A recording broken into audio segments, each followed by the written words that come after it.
Hello दोस्तों, कैसे हैं सभी। दोस्तों, हमने पिछली क्लास में इलेक्ट्रोमैग्नेटिक इंडक्शन की शुरुआत की थी और हमारा जो लेक्चर 6.1 था उसमें इलेक्ट्रोमैग्नेटिक इंडक्शन की कुछ बेसिक बातों को मैंने बताया था।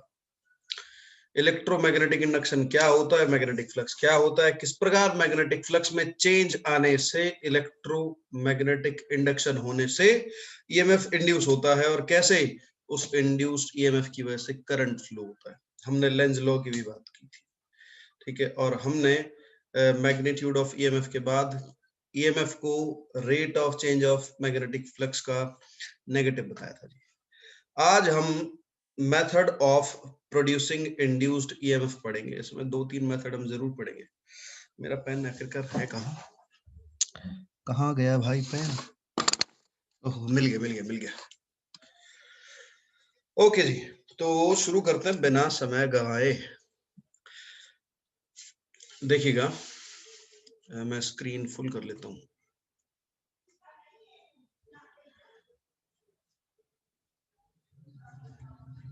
देखिए, सभी को स्क्रीन दिख रही होगी। देखना ये बात ये है कि जो E है वो -d∅/dt के बराबर होता है। n नंबर ऑफ टर्न्स आप साथ में मल्टीप्लाई कर सकते हो यदि आपकी कॉइल में टर्न एक से ज्यादा है। वैसे कॉइल में नंबर ऑफ टर्न्स कई होते हैं। तो जी, मैं बात कर रहा हूं मित्रों method of producing induced EMF. ठीक है, तो सबसे पहला मेथड बेटे इसके अंदर है। सबसे पहला मेथड क्या है? By changing the magnetic field. Magnetic field को ही बदल दो, ठीक है जी। क्योंकि मैग्नेटिक फील्ड बदलने से ईएमएफ फ्लक्स बदलेगा। फ्लक्स किसके बराबर होता है? एरिया वेक्टर और मैग्नेटिक फील्ड वेक्टर का डॉट प्रोडक्ट। तो जैसे आप मैग्नेटिक फील्ड बदलोगे, मैग्नेटिक फील्ड बदलने से फ्लक्स बदलेगा, फ्लक्स बदलने से ईएमएफ का इंडक्शन होगा। मेथड नंबर 2 कि भाई आप जो एरिया मैग्नेटिक फील्ड के कांटेक्ट में है आप उसे कम या ज्यादा कर सकते हैं, ठीक है। जैसे कि आप इस कॉइल के अंदर देख रहे हो जो क्रॉस क्रॉस लगाया हुआ है ना, क्रॉस मैंने चैप्टर नंबर 5 में आप लोगों को बताया था। क्रॉस का मतलब है कि magnetic field is going inside the plane of paper in a perpendicular way, in a normal way, ठीक है जी। तो आप लोगों को ये एक कॉइल दिखाई देती होगी, ठीक है। इसको ये क्या कर रहे हैं, ये जो रेक्टेंगुलर पोर्शन आपको दिख रहा होगा PQRS। अब PQRS को उठा के ये मैग्नेटिक फील्ड के अंदर जैसे ही लेकर जाते हैं V रफ्तार के साथ, ये देखो V वेलोसिटी के साथ, ठीक है। ये V वेलोसिटी आपको दिख रही होगी जो मैंने हाईलाइट किया अभी। इसको जैसे ये अंदर की तरफ लेकर जाएंगे, ठीक है, तो सारा का सारा एरिया PQRS जो है वो पूरा का पूरा मैग्नेटिक फील्ड लाइंस उसमें से भर भर के जाएंगी, ठीक है। मैग्नेटिक जैसे ही PQRS मैग्नेटिक फील्ड के संपर्क में जाएगा, इसका मैग्नेटिक फ्लक्स जो है वो बढ़ना शुरू हो जाएगा, मैग्नेटिक फ्लक्स चेंज होना शुरू हो जाएगा और उस चेंज की वजह से ही इस PQRS लूप के अंदर क्या होगा भला? क्या हो जाएगा? ईएमएफ इंड्यूस हो जाएगा। और क्योंकि ये कॉइल के मोशन की वजह से आया है, इसलिए इस ईएमएफ का नाम मोशनल ईएमएफ है भैया। क्या नाम है जिसका? Motional EMF. The induced EMF is due to the motion of loop, so it is known as motional EMF, ठीक है। जब तक ये जो आपको सर्कल के अंदर क्रॉस क्रॉस नजर आ रहे होंगे, PQRS जब तक इससे बाहर है तब तक इसका फ्लक्स ना के बराबर है।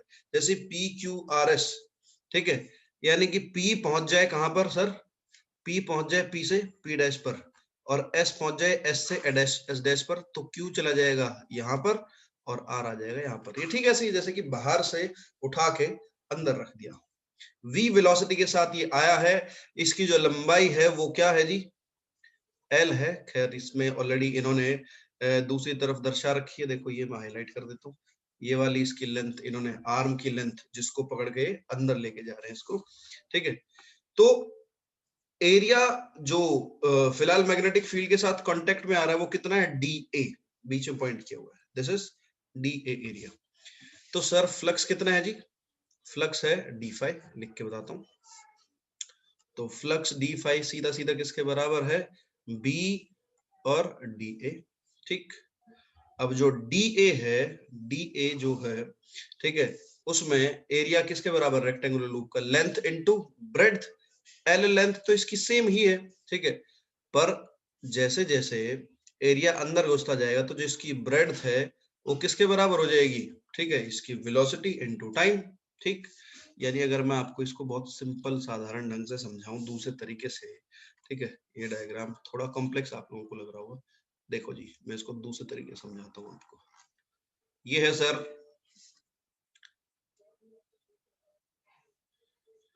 ये लीजिए, समझाने का तरीका ही बदल देते हैं। ठीक है, यहां मैंने एक ये कंडक्टर रख दिया है जी सर, मूवेबल कंडक्टर है सर ये। ठीक है, इसका नाम है पी क्यू। ठीक है, और आर और एस। ये क्रॉस क्रॉस का मतलब क्या है कि इसमें मैग्नेटिक फील्ड अंदर की तरफ डायरेक्टेड है। ठीक है, ये पी क्यू आर एस जो लूप मैंने बनाया, ये ऐसा लूप है जो मैग्नेटिक फील्ड के अंदर रखा हुआ है। ठीक है सर, तो मैग्नेटिक फील्ड इसमें से पूरी तरीके से पास हो रहा है। Magnetic field is going into the plane of paper. ठीक है, तो इस P Q R S loop में जो आर्म पी क्यू है, मैं पीले कलर की इसको बना देता हूं, आर्म पी क्यू जो है, इसको येलो इस कलर दे देता हूं मैं। आर्म पी क्यू जो है वो मूव कर सकती है, इट इज मूवेबल आर्म। ये अंदर की साइड वी वेलोसिटी के साथ मूव कर सकती है। इसकी जो लेंथ है वो फिक्स है। तो फिलहाल आप देखेंगे एरिया इतना कांटेक्ट में आ रहा है। जैसे ये आर्म वी वेलोसिटी के साथ अंदर की साइड मूव करेगी, तो ये जो इसकी ब्रेड्थ है ये घट बढ़ सकती है, जिसको मैंने एक्स नाम दिया है, ये घट बढ़ सकती है। तो फिलहाल एरिया कितना है सर इसका, लेंथ इनटू ब्रेड्थ यानी कि एल एक्स। तो फ्लक्स कितना हो जाएगा सर इसका, flux is equal to B into A, अर्थात ये बी मैग्नेटिक फील्ड है जिसके अंदर ये एरिया इस ये लूप पड़ा हुआ है। ठीक है, बी इंटू ए, बी इंटू एल एक्स हो जाएगा जी। अब ईएमएफ किसके बराबर होता है, E is equal to minus D phi by D T. अब आप minus D phi by D T में फाइव की वैल्यू बी एल एक्स रखोगे, मैग्नेटिक फील्ड बी फिक्स है, एल फिक्स है, बी और एल बाहर आ जाएगा, तो किसका डी बाई डी टी होगा, D X by D T हो जाएगा। अब dx क्या है, dx x जो इस लूप की जो ब्रेड्थ है, x वो लंबाई है। अब ये जो आर्म पी क्यू है उस लंबाई को धीरे धीरे आगे चलते चलते कवर करता है, यानी ये एक तरीके से इसकी पोजीशन यानी कि डिस्प्लेसमेंट को डिनोट करता है, dx आर्म पी क्यू की, और डिस्प्लेसमेंट अपॉन टाइम क्या हो जाएगा, इसकी वेलोसिटी। तो मैं dx बाई dt की जगह क्या लिख सकता हूं जी, वेलोसिटी। तो ईएमएफ मेरे सामने क्या आया, माइनस बी एल वी। ठीक है, यही यहां पर आया था सर, आप देखिए इसके अंदर ये आ रहा है माइनस बी एल वी। तो इन्होंने भी, जैसे मैंने केवल एक आर्म को आगे पीछे किया तो उसका एरिया कम ज्यादा दो, जैसे ही आर्म अंदर की साइड आएगी एरिया ऑफ कांटेक्ट कम होगा मैग्नेटिक फील्ड के साथ जिसमें से मैग्नेटिक फील्ड पास हो रहा है। जैसे ही आर्म पी क्यू बाहर आएगी तो एरिया जिसमें से मैग्नेटिक फील्ड पास हो रहा है वो बड़ा होने लगेगा। यही काम ये कर रहे हैं, बस ये पूरे के पूरे लूप को अंदर ले जाके रख रहे हैं या बाहर ले जाकर रख रहे हैं। ठीक है, इन्होंने पूरा लूप एक बार अंदर रख दिया फिर बाहर रख दिया। अंदर ले जाके रख रहे हैं तो फ्लक्स बढ़ जाता है, और बाहर ले जाके रख रहे हैं तो फ्लक्स घट जाता है। तो जैसे ही फ्लक्स बढ़ जाता है उस केस में ईएमएफ कितना इंड्यूस हो रहा है, माइनस बी एल वी। और जैसे ये वापस इसको बाहर लाने लगेंगे सरका के तो फ्लक्स घटने लगेगा, तो उस केस में ईएमएफ क्या हो जाएगा, पॉजिटिव बी एल वी। यहाँ माइनस बी एल वी आया था तो प्लस बी एल वी आएगा। तो लेंज लॉ भी यहाँ सेटिस्फाई हो रहा है कि भाई जो ईएमएफ जो इंड्यूस हो रहा है that opposite the change in magnetic flux. तो ये था जी। अब इसमें ईएमएफ तो इंड्यूस हो गया, पीक्यू आर्म के अंदर ईएमएफ तो इंड्यूस हो गया, करंट किस ओर जाएगा। करंट को बताने के लिए मित्रों हमारे पास है Fleming's left hand rule. Fleming's left hand rule, ये तीन रूल, ये 10th में भी सुना है आपने, अंगूठा, ठीक है, ये इंडेक्स फिंगर और मिडल फिंगर, ये तीन को आप राइट एंगल पे एक दूसरे के साथ रखते हो, फादर मदर एंड चाइल्ड। ठीक है, father mother and child, F for force, M for magnetic field, C for current. अब हमने फोर्स लगाकर इसको आर्म को पीक्यू को मूव किया है, definitely magnetic field into the plane of paper जा रहा है, देखो मेरी index into the plane of paper घुस रही है। ठीक है, तो फोर्स मेरे अंगूठे की तरफ यानी कि जिस जो इसको आर्म को वेलोसिटी दे रहा है या पूरे लूप को इधर घुमा रहा है, इधर चला रहा है लेफ्ट की साइड, तो F is force, M is magnetic field. तो जो मेरी मिडल फिंगर हो नीचे की साइड पॉइंट कर रही है, इसका मतलब जो इसमें करंट आएगा वो आई करंट पी से क्यू की तरफ जाएगा, फिर क्यू से आर की तरफ जाएगा और आर से एस की तरफ आएगा, एस से वापस पी की तरफ आएगा। तो इसमें जो करंट की डायरेक्शन आई वो कुछ ऐसे है। और करंट की वैल्यू कैसे निकालोगे आप? करंट की वैल्यू निकालना बहुत आसान, ईएमएफ तो आप जान ही चुके हो, this is the value of EMF, ठीक है।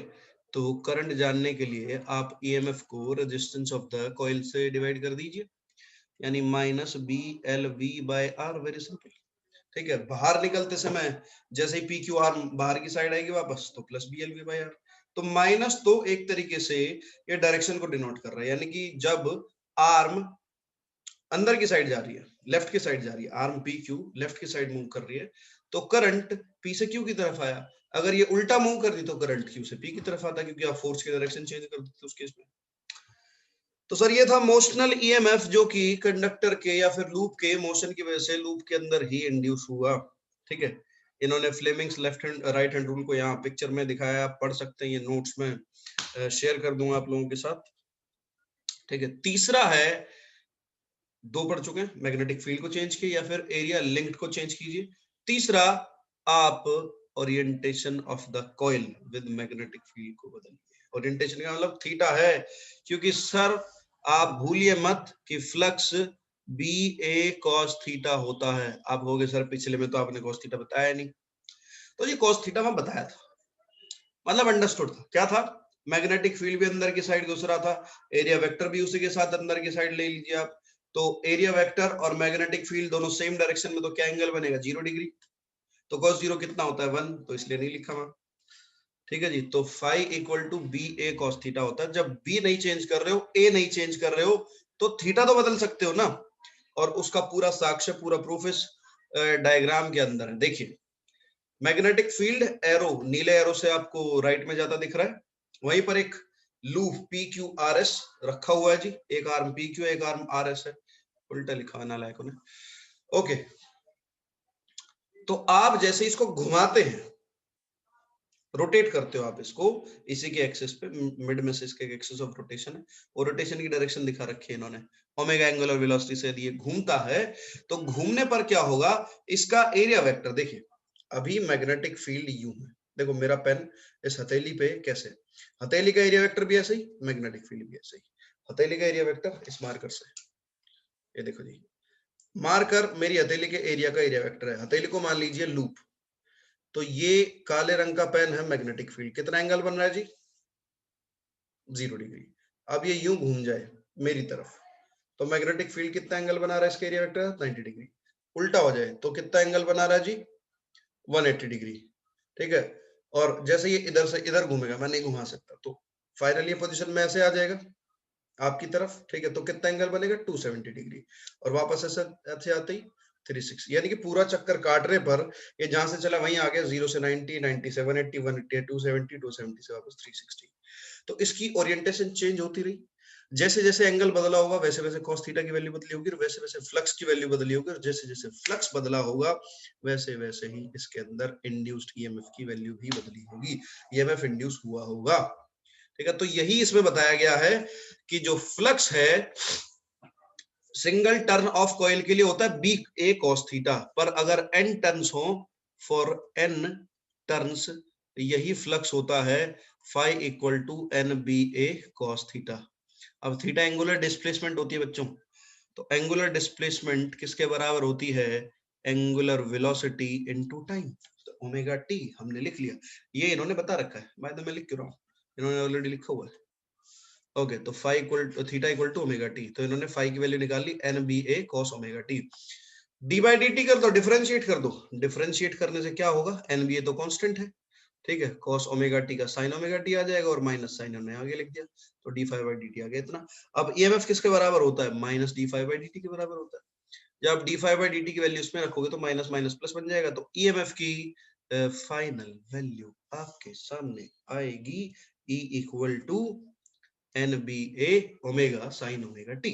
तो ये इंड्यूस्ड ईएमएफ की एट एनी इंस्टेंट टी पे ये वैल्यू आई है, at any instant T. Instant T का मतलब ये घूम रहा है, इसके पूरे रोटेशन में कई सारे इंस्टेंट आते हैं, कई पल आते हैं, किसी पल ये 0 डिग्री एंगल बनाता है, किसी पल ये 90 बनाता है, किसी पल ये 180 बनाता है, किसी पल ये 270 बनाता है, किसी पल ये वापस 360 डिग्री यानी वापस 0 डिग्री की पोजीशन पे आ जाता है।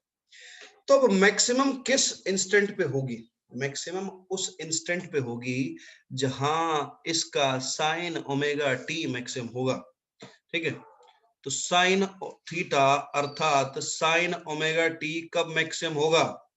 Is equal to max when theta यानी कि ओमेगा टी या तो पाई बाय 2 हो या फिर 3 पाई बाय 2, अर्थात या तो 90 डिग्री हो या फिर इसके सिंगल रोटेशन में ये 270 डिग्री हो, क्योंकि साइन पाई बाय 2 या फिर 3 पाई बाय 2 पे या तो +1 आता है या -1 आता है। अब जब +1 आएगा तो उस केस में ईएमएफ की वैल्यू मैक्सिमम यानी कि ई नॉट हो जाएगी। ई नॉट से मैक्सिमम को डिनोट करते हैं, लिखो ब्रैकेट में लिख दिया। तो अपना जो ई नॉट आएगा वो किसके बराबर आ जाएगा? एन बी ए आ जाए, एन बी ए ओमेगा, क्योंकि साइन या तो 1 हो गया या -1 हो गया। ऐसे में या तो +1 आएगा या ये -1 आएगा। तो इसलिए इन्होंने फाइनल फॉर्मूला में आप देख रहे हैं एन बी ए ओमेगा की जगह क्या लगा दिया जी? ई नॉट, और ब्रैकेट में इस चीज को स्पेसिफाई किया है कि ई नॉट होता है एन बी ए ओमेगा यानी कि मैक्सिमम ईएमएफ, ठीक है।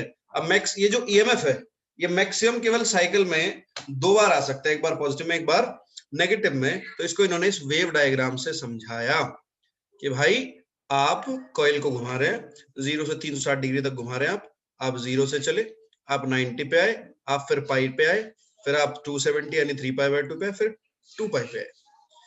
जब आप थीटा 0 डिग्री डालते हो इस ओमेगा टी के अंदर डालो 0 डिग्री, जब आप 0 डालते हो तो साइन 0 0 तो ईएमएफ रहेगा 0। पाई बाय 2 डालोगे तो साइन हो जाएगा 1 यानी इसकी वैल्यू सीधी ई नॉट आ जाएगी जी, ठीक है। वापस पाई डालो साइन पाई हो जाता है 0, तो 0 into E not 0। 3 pi by 2 पे साइन हो जाता है -1, तो नेगेटिव में देखो जी, मैं इसको एक्सटेंड करके यहाँ लिख देता हूँ ग्राफ पे माइनस ई नॉट, ठीक है। और 2 पाई पे अगेन साइन हो जाता है 0, तो फिर से यानी ये एक साइकिल ऐसी है जिसमें आपको ईएमएफ अल्टरनेट वे में चेंज होता नजर आ रहा है। एक बार पॉजिटिव हाफ साइकिल, बढ़ रहा है मैक्सिमम, घट रहा है 0, फिर बढ़ रहा है नेगेटिव में मैक्सिमम, फिर 0, और फिर अगेन पॉजिटिव में, फिर यानी कि positive negative positive negative positive negative एक फिक्स इंटरवल के बाद अपनी वैल्यू को रिपीट करता है। तो ऐसा ईएमएफ जो अपने आप को कंटिन्यूअसली चेंज करता दिखाई दे, the EMF which changes continuously its magnitude and periodically reverses its direction, ऐसे को हम अल्टरनेट ईएमएफ कहेंगे। और जो करंट इस ईएमएफ की वजह से फ्लो होगा उसे अल्टरनेटिंग करंट बोला जाएगा। यानी ये हमने शुरुआत कर दी है अगले चैप्टर की, अल्टरनेटिंग करंट की। तो ये हमने एक तरीके से जनरेटर की वर्किंग पढ़ी है जी, एसी जनरेटर की, क्योंकि ये जो कॉइल हमने बनाई ये जनरेटर की कॉइल तो रही होगी। मैग्नेटिक फील्ड दोनों मैग्नेटिक पोल्स की वजह से ही तो आया होगा। तो बस हमने एपरेटस नहीं दिखाया कि भाई इधर नॉर्थ मैग्नेट रखते हैं इधर साउथ मैग्नेट रखते हैं, बीच में ऐसा बताते हैं कि जनरेटर की आर्मेचर कॉइल है। तो actually this is the working of AC generator technically. Okay, now next topic, eddy current. What is eddy current? Eddy current किसे कहते हैं? एडी करंट या फोकॉल्ट करंट, ये फोकॉल्ट ने डिस्कवर किए थे इसलिए इनका नाम फोकॉल्ट करंट भी है। अब होते क्या है वो सुनो, होते ये हैं कि सर जब किसी मेटेलिक ब्लॉक या मेटेलिक शीट को मैग्नेटिक फील्ड में रख दिया जाएगा और वो मैग्नेटिक फील्ड उसके एरिया में से पास होगा तो फ्लक्स कहलाएगा, और वो फ्लक्स चेंज हो, एक डायग्राम बनाता हूं उससे ज्यादा स्पेसिफाई होगा। देखो कैसे, this is north pole,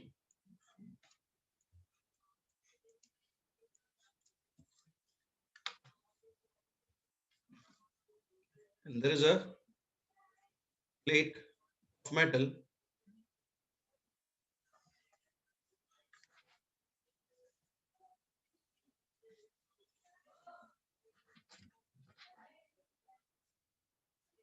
and there is another pole of magnet. This is south pole, this is north pole, this is metallic plate, और ये metallic plate एक धागे से बंधी हुई है और ये it kept oscillating, ऐसे ऑसिलेट कर रही है सर ये। तो नॉर्थ से आता हुआ मैग्नेटिक फील्ड इसके अंदर से पास होगा जी, ये क्या है मैग्नेटिक फील्ड भी। अब ये जब ऑसिलेट करेगी इधर से उधर उधर से उधर, तो इसमें से पास होता हुआ मैग्नेटिक फ्लक्स चेंज होगा, magnetic flux linked with the area of this plate will change and the rate of change of magnetic flux will induce an EMF and that EMF will be responsible for the flow of current. उस induced EMF से इसके अंदर current flow होगा। आप कहोगे sir circuit तो है नहीं, प्लेट है, तो जी कहीं नहीं जाएगा, इसी के अंदर सर्कुलेट होता रहेगा ऐसे गोल गोल। इन सर्कुलेटिंग करंट्स को ही हम एडी करंट बोलते हैं सर। डायग्राम में भी यही दिखाया, देख लो, गोल गोल। तो इन सर्कुलेटिंग करंट्स, देखो एडी जो होता है ना, एडी का मतलब ही होता है घूमना, गोल घूमना। पानी घूमता है जी नहर में, नदी में, ठीक है, जब भंवर बनता है, ठीक है, पानी यूं घूमता है गोल गोल, तो उसे एडी भी बोल सकते हैं या वर्ल भी बोल सकते हैं। वर्लपूल कंपनी का नाम है, तो वर्लपूल मतलब गोल घूमना, ठीक है। तो जो वर्ल्स बनते हैं, वो जो एडी बनते हैं पानी के, अब यहाँ पानी की तरह करंट घूम रहा है, तो इसलिए इस घूमते करंट को, इस सर्कुलेटिंग करंट को एडी करंट नाम दिया गया। अब ये काम तो फिलहाल कुछ कर नहीं रहा है, फिलहाल तो ये एनर्जी की वेस्टेज कर रहा है, मैग्नेटिक एनर्जी को इलेक्ट्रिकल में कन्वर्ट कर रहा है, और ये काम कहीं नहीं आ रही है। ये करंट इसी में फ्लो होकर इसी की हीट बढ़ाई जा रहा है, हीट एनर्जी से डिसिपेट होगी, और तो कुछ काम नहीं आ रहा है इसका। तो इसको सदुपयोग में लाया जा सकता है। कैसे? ये इसकी एप्लीकेशन दी हुई है कि भाई इंडक्शन फर्नेस में एडी करंट को यूज किया जा सकता है फॉर मेल्टिंग आयरन और स्क्रैप पीसेस ऑफ आयरन, ठीक है। आयरन स्क्रैप पीसेस हैं तो उनका एरिया तो होगा ही, उनके ऊपर चेंजिंग मैग्नेटिक फील्ड अप्लाई कर दीजिए, उन पीसेस के अंदर एडी करंट जनरेट हो जाएगा। एडी करंट जनरेट होने से उनमें हीट बनेगी, हीट बनेगी, अपनी हीट में पिघल जाएंगे। स्पीडोमीटर में भी यूज होता है और गैल्वेनोमीटर में भी यूज होता है। अब ये गैल्वेनोमीटर में कैसे यूज होता है भक्तों, वो देखिए, ठीक है। मेरा मार्कर काम नहीं कर रहा है, तो नाउ इट्स वर्किंग। तो जी स्पीडोमीटर में एडी करंट यूज होता है जी व्हीकल की स्पीड नापने के लिए, ठीक है। डेड बीट गैल्वेनोमीटर में एडी करंट यूज होता है जी डैम्पिंग प्रोड्यूस करने के लिए।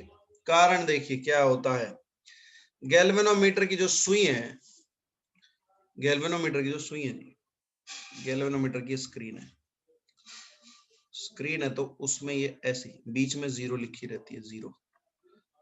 ये जो निडल है, ठीक है, अब इधर 1 2 3 4 1 2 3 4 1 2 3 4 1 2 3 4। अब ये सुई मान लो 3 पे जाके रुकनी है, तो 3 पे अपने आप नहीं रुकेगी, ये यूं ऑसिलेट करते करते धीरे धीरे 3 पे रुकेगी।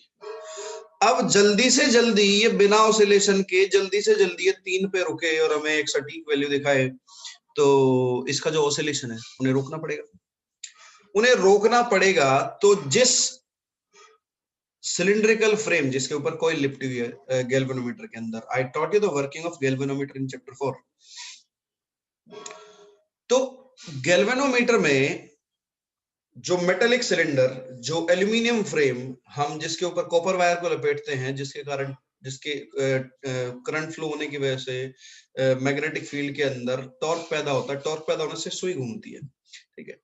तो ये सुई बिना ऑसिलेट हुए 3 पे या 2 पे जहां भी इसको रुकना है वहां फटाफट रुके, ठीक है। इतना ज्यादा ये ऑसिलेट ना करे, इसके ऑसिलेशंस ना के बराबर हो जाए, तो हमें इसके ऑसिलेशंस पे कुछ ब्रेक लगाना पड़ेगा, एक अपोजिंग टॉर्क पैदा करना पड़ेगा ऑसिलेशंस के विपरीत, यानी कि लेफ्ट में ऑसिलेट हो रहा है तो राइट में टॉर्क, ब्रेकिंग टॉर्क लग जाए, और लेफ्ट में ऑसिलेट हो रहा है तो सॉरी राइट में ऑसिलेट हो रहा है तो लेफ्ट में लगना चाहिए। तो यानी ऑसिलेशन के खिलाफ कुछ ऐसा एक अपोजिंग टॉर्क होना चाहिए जिससे निडल रुक सके। तो ऐसे में इसके जो ऑसिलेशंस है उसको एडी करंट के एप्लीकेशन से रोका जाता है, क्योंकि जिस फ्रेम के साथ ये जुड़ा हुआ है उस फ्रेम का सरफेस एरिया मैग्नेटिक फील्ड के अंदर है, क्योंकि वो फ्रेम रखा हुआ है मैग्नेटिक फील्ड पे, मैग्नेटिक पोल्स के बीच में। तो उस मैग्नेटिक फील्ड की वजह से गोल घूमते फ्रेम के अंदर एडी करंट जनरेट होता है। और लेंज लॉ कहता है कि जी इंडक्शन तो होता ही हमेशा ऐसा है कि वो जो उसे पैदा कर रहा है उसके विपरीत काम करेगा। तो जी जिस प्रकार का फ्लक्स में, अब फ्रेम घुमा राइट में तो एडी करंट पैदा ऐसे होंगे कि उसे राइट में नहीं जाने देगा। अब फ्रेम घुमा लेफ्ट में, यानी उसका रोटेशन हुआ क्लॉकवाइज, तो एडी करंट ऐसा जनरेट होगा कि उसे एंटी क्लॉकवाइज मूव कराने के लिए बोलेगा, ठीक है। तो यानी कि क्लॉकवाइज अगर रोटेशन हो रही है फ्रेम की यानी निडल की, तो एंटी क्लॉकवाइज टॉर्क जनरेट हो जाएगा। अब यदि एंटी क्लॉकवाइज रोटेशन हो रही है फ्रेम की यानी निडल की, ठीक है, तो क्लॉकवाइज टॉर्क जनरेट हो जाएगा। तो ऐसे में ये एडी करंट की वजह से टॉर्क जनरेट हो रहा है, ये ब्रेकिंग का काम करता है, डैम्पिंग का काम करता है। डैम्पिंग का मतलब स्पीड में गिरावट। तो ऐसे केस में ही हम इसे डेड बीट गैल्वेनोमीटर बोलते हैं, यानी कि विदाउट ऑसिलेशन रुक जाती है ये, इसलिए डेड बीट गैल्वेनोमीटर बोलते हैं। इलेक्ट्रिक ब्रेक्स, अगेन डैम्पिंग की दूसरी एप्लीकेशन आ गई। इलेक्ट्रिक ब्रेक्स में, जो इलेक्ट्रिक ब्रेक्स हैं उनमें एडी करंट काम करता है। ट्रेन में गोल घूमता व्हील जो कि एक्सल के साथ जुड़ा हुआ है।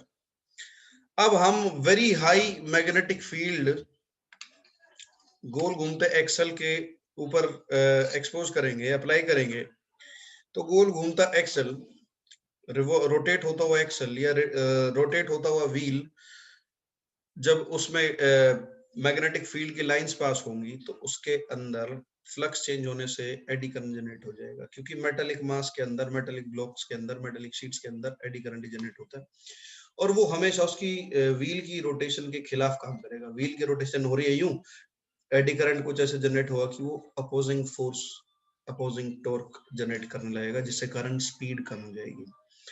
और ये कुछ ऐसे ही इलेक्ट्रिक ब्रेक्स काम करते हैं। सारे के सारे electric brakes eddy current based होते हैं।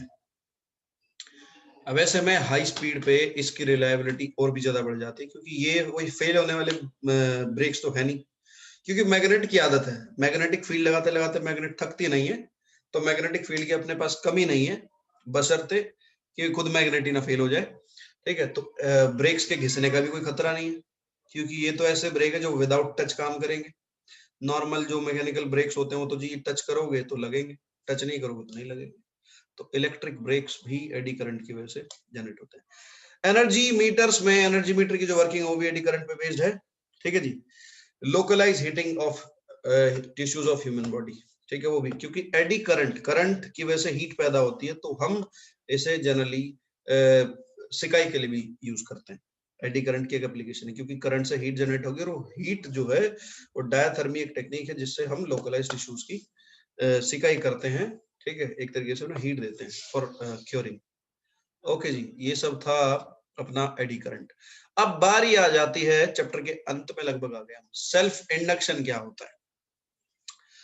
सेल्फ इंडक्शन का मतलब है कि कोई कॉइल बना लेता हूं, कोई ऐसे कैसे कॉइल, ये है सोलेनॉइड अर्थात मैग्नेटिक फील्ड। अब इस कॉइल के अंदर आप सर करंट फ्लो कराइए। हमने करंट को फ्लो कराया, बैटरी की को आप ऑन ऑफ भी कर सकते हैं, ऑन ऑफ करने से काम चलेगा। तो करंट इसके अंदर सर आई फ्लो हो रहा है, आई फ्लो रहा है, इसका अपना एक एरिया है ए, एरिया ऑफ क्रॉस सेक्शन। जैसे इसके अंदर करंट फ्लो होगा तो जी करंट यूं दौड़ेगा इसमें से, यूं कुछ करंट जाएगा इसमें से। ठीक है, ये ऐसे। अब करंट फ्लो होने से इस कॉइल, इस सोलेनॉइड के अंदर एक मैग्नेटिक फील्ड, यूं जब करंट यूं जा रहा है, ठीक है, तो जी कुछ एक मैग्नेटिक फील्ड इसके अंदर जनरेट होगा, कुछ ऐसे ऐसे। ठीक है जी, इधर नॉर्थ पोल, इधर साउथ पोल। अब आप ध्यान देंगे, ये मैग्नेटिक फील्ड यदि किसी एरिया में से पास हो जाए तो उसे हम क्या कहते हैं, मैग्नेटिक फ्लक्स कहते हैं। क्या ये अपने खुद के, ये जो कॉइल है, क्या इसके खुद के एरिया में से इसका खुद का मैग्नेटिक फील्ड पास नहीं हो रहा है? बिल्कुल हो रहा है। अब यदि ये मैग्नेटिक फील्ड चेंज होने लगे, फ्लक्स किसके बराबर होता है? फ्लक्स बराबर होता है phi equal to B A cos theta. ठीक है, बी ए कॉस थीटा। अब बी यदि बदलने लगे, बी कैसे बदलेगा? जब इसका जो करंट है वो चेंज हुआ, मैं की को बार बार ऑन ऑफ करूंगा, जिससे करंट कभी घटेगा कभी बढ़ेगा, तो मैग्नेटिक फील्ड भी कभी घटेगा कभी बढ़ेगा। अब जब मैग्नेटिक फील्ड चेंज होगा तो इसके खुद के साथ इसके करंट की वजह से जो मैग्नेटिक फ्लक्स लिंक हो रहा है इसके एरिया में से, वो भी चेंज होगा, और उसके चेंज होने से इस कॉइल के अंदर एक ईएमएफ इंड्यूस होगा, और वो सर कुछ ऐसे होगा कि इसके मेन ईएमएफ को, यानी हमने जो ईएमएफ अप्लाई किया है इस बैटरी का, इसी को अपोज करने लगेगा जी वो, ठीक है, क्योंकि लेंज लॉ कहता है इंडक्शन होगा अपोजिट डायरेक्शन में, यानी कि EMF will be equal to negative rate of change of magnetic flux. Flux increase होगा तो ईएमएफ घटेगा, फ्लक्स बढ़ेगा तो ईएमएफ घटेगा, और फ्लक्स घटेगा तो ईएमएफ बढ़ेगा। ये क्या बोल के यार, मैं फिर से बोलता हूं, फ्लक्स अगर बढ़ेगा तो ईएमएफ घटेगा, और फ्लक्स अगर घटेगा तो ईएमएफ बढ़ेगा। आगे मैं साबित कर दूंगा। तो इन शॉर्ट में शुरुआत में कहना चाह रहा हूं कि जो इसके मैग्नेटिक इस सोलेनॉइड के एरिया ऑफ क्रॉस सेक्शन के साथ जो फ्लक्स लिंक हो रहा है वो इसी के अंदर फ्लो होते हुए करंट के डायरेक्टली प्रोपोर्शनल है, इसी के अंदर फ्लो होते हुए करंट के डायरेक्टली प्रोपोर्शनल है। अब प्रोपोर्शनलिटी का साइन हटाइए, एक कांस्टेंट लगाइए, कांस्टेंट एल लगा दिया, कांस्टेंट एल लगा दिया। अभी एल क्या है? L is a constant of proportionality, और सर इसका नाम है सेल्फ इंडक्टेंस या फिर coefficient of self induction, coefficient of self induction. तो phi equal to L I, ठीक है। तो एल किसके बराबर है सर? अगर phi equal to L I है, फाई प्रोपोर्शनल टू आई मैंने बताया, फिर मैंने कांस्टेंट लगाया, तो एल यानी सेल्फ इंडक्टेंस वो किसके बराबर? ऊपर वो फ्लक्स जो लिंक हो रहा है और नीचे वो करंट जो फ्लो हो रहा है। अब ईएमएफ किसके बराबर होता है? ईएमएफ बराबर होता है minus D phi by D T के। फाई की वैल्यू एल आई रख दो जी इसके अंदर, फाई की वैल्यू एल आई रख देंगे आप, ठीक है, तो एल तो बाहर आ जाएगा। ईएमएफ किसके बराबर हो जाएगा भाई?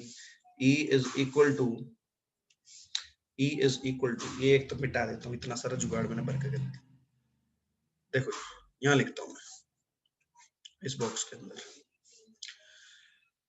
E is equal to minus D phi by D T होता है, ठीक है। अब फाई की ये वाली वैल्यू डाल दो यहाँ इसके पास, तो minus D by D T of L I, L आ गया भाई साहब बाहर, E equal to minus L D I by D T, minus L D I by D T.